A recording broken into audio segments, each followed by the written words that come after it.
Selamat pagi semuanya. Perkenalkan, nama saya Novianti. Saya sebagai presenter dari kelompok 4. Berikut saya akan mempresentasikan hasil kerja kelompok kami mengenai analisis siklus pendapatan pada PT Kanca Kemas Krida Manunggal. Nah, berikut merupakan gambaran diagram dari siklus pendapatan. Jadi penjualan itu dimulai ketika bagian marketing menerima telepon dari pelanggan yang ingin melakukan pemesanan, dan pelanggan melakukan negosiasi harga di bagian marketing. Nah, lalu ketika harga sudah disepakati, maka bagian marketing mencatat harga tersebut di list harga.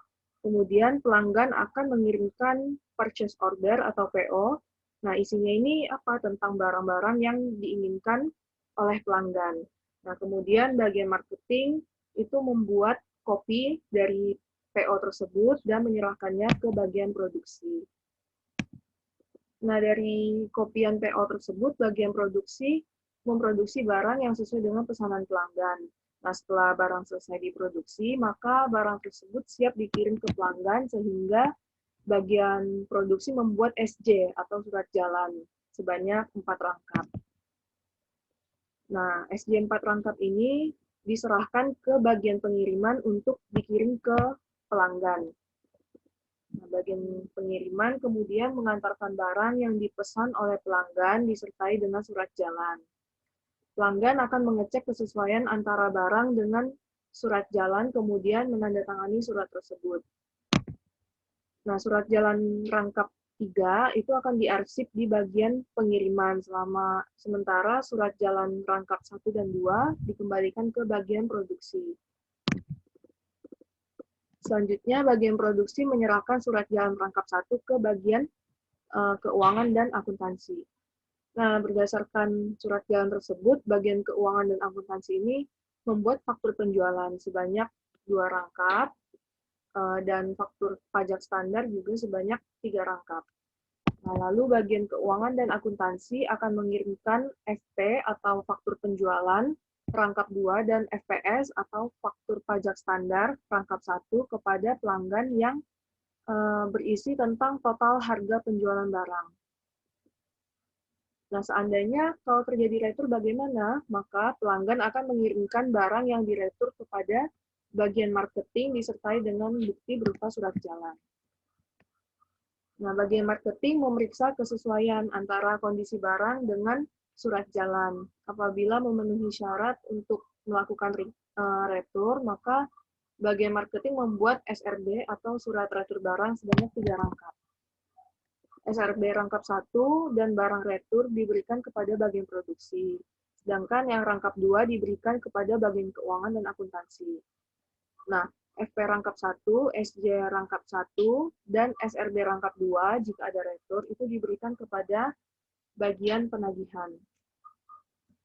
Nah, saat mendekati tanggal jatuh tempo, bagian penagihan akan mendatangi pelanggan untuk menagih sejumlah piutang pelanggan. Kemudian bagian penagihan menerima pembayaran dari pelanggan yang dapat melalui transfer bank, cek maupun giro. Lalu FP rangkap 1 itu diberikan kepada pelanggan dan FP rangkap 2 itu diterima dari pelanggan. Nah, bagian penagihan akan menyetor pembayaran tersebut ke bank. Bila pembayaran melalui cek atau giro, maka bagian penagihan akan mencairkan cek atau giro tersebut terlebih dahulu. Bank akan memberikan bukti setoran kepada bagian penagihan. Nah, jika pembayaran dilakukan dengan cara transfer, maka bagian penagihan akan menerima bukti transfer dari pelanggan. Nah, selanjutnya penagihan akan memberikan bukti setoran dan mengembalikan SJ rangkap 1, SRB rangkap 2, dan FP rangkap 2 kepada bagian keuangan dan akuntansi. Berdasarkan bukti setoran, maka bagian keuangan dan akuntansi membuat BTK atau bukti terima kas sebanyak 2 rangkap, di mana BTK rangkap 1 diarsip oleh bagian keuangan dan akuntansi. Kemudian BTK rangkap 2 itu akan diberikan kepada pelanggan sebagai bukti pelunasan piutang. Nah, pada periode tertentu, itu bagian keuangan dan akuntansi akan membuat laporan-laporan operasional seperti laporan jurnal penjualan, laporan jurnal penerimaan kas, untuk diberikan kepada manajer.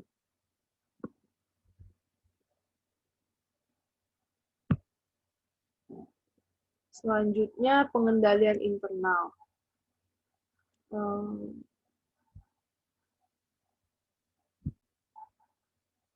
Nah, untuk pengendalian internal ini, PT Pancakemas Krida Manunggal ini menerapkan beberapa aspek pengendalian, yaitu diantaranya melakukan pemisahan antara fungsi-fungsi terkait. Pemisahan ini bertujuan agar suatu fungsi menjalankan tugasnya sesuai dengan tugas dan wewenangnya masing-masing. Selain itu, hal ini bertujuan juga agar tidak adanya peran ganda atau fungsi yang dapat menyebabkan kecurangan serta meningkatkan efektivitas dari suatu fungsi. Nah, ini contoh-contoh pengendalian internal yang diterapkan oleh PT Pancakemas Krida Manunggal. Pengendalian yang pertama itu memperketat pengendalian integritas pemrosesan data, pembatasan pengaksesan data, meninjau kembali setiap adanya perubahan pada data induknya. Nah, pengendalian ini dimaksudkan untuk mengantisipasi ancaman berupa data induk yang tidak akurat atau tidak valid. Kemudian yang kedua itu menerapkan pengendalian anti-malware dan enkripsi. Pengendalian ini dimaksudkan untuk mengatasi ancaman berupa pengungkapan informasi sensitif yang tidak diotorisasi.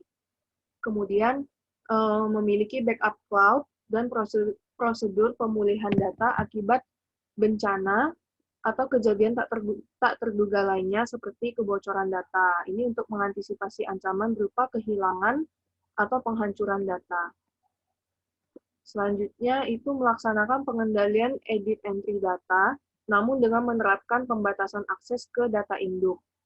Nah, ini dimaksudkan untuk mengantisipasi ancaman berupa informasi pesanan yang tidak lengkap atau akurat.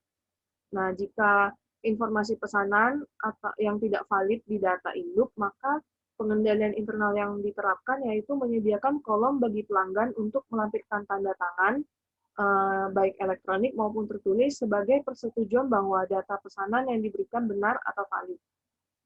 Selanjutnya, pengendalian berupa menerapkan kebijakan limit kredit, memberikan denda apabila telat membayar piutangnya, giat untuk mengingatkan ke pelanggan mengenai tagihan yang belum dibayar. Ini untuk mengantisipasi ancaman berupa piutang yang tidak tertagih. Kemudian menerapkan sistem pengendalian persediaan perpetual atau kontinu menggunakan kode batang atau barcode. Nah, ini merupakan contoh pengendalian internal yang diterapkan untuk mengantisipasi ketidaksesuaian data jumlah persediaan di komputer dengan yang ada di gudang. Selanjutnya, menerapkan sistem CRM, situs swadaya, dan evaluasi yang tepat atas peringkat layanan pelanggan. Nah, ini untuk antisipasi atau jaga-jaga apabila terdapat ancaman untuk kehilangan pelanggan. Berikutnya, menerapkan teknologi kode batang atau barcode, melakukan pengecekan kembali mengenai detail pesanannya. Hal ini dimaksudkan untuk mengantisipasi ancaman memilih barang yang salah atau kuantitas yang salah. Nah, selanjutnya itu rekonsiliasi dokumen pengiriman dengan pesanan penjualan, daftar pemilihan, dan slip pengepakan menggunakan sistem barcode untuk mengidentifikasi apabila ada perubahan informasi berkaitan dengan pengiriman. Pengendalian internal yang diterapkan tersebut dimaksudkan untuk mengantisipasi ancaman berupa kesalahan pengiriman, yaitu misalnya mengirimkan barang yang salah, kuantitas yang salah, alamat yang salah, atau penundaan atau kegagalan pengiriman. Selanjutnya, menerapkan sistem yang secara otomatis memasukkan data harga berdasarkan pesanan penjualan, rekonsiliasi dokumen pengiriman. Ini untuk mengantisipasi kesalahan penagihan.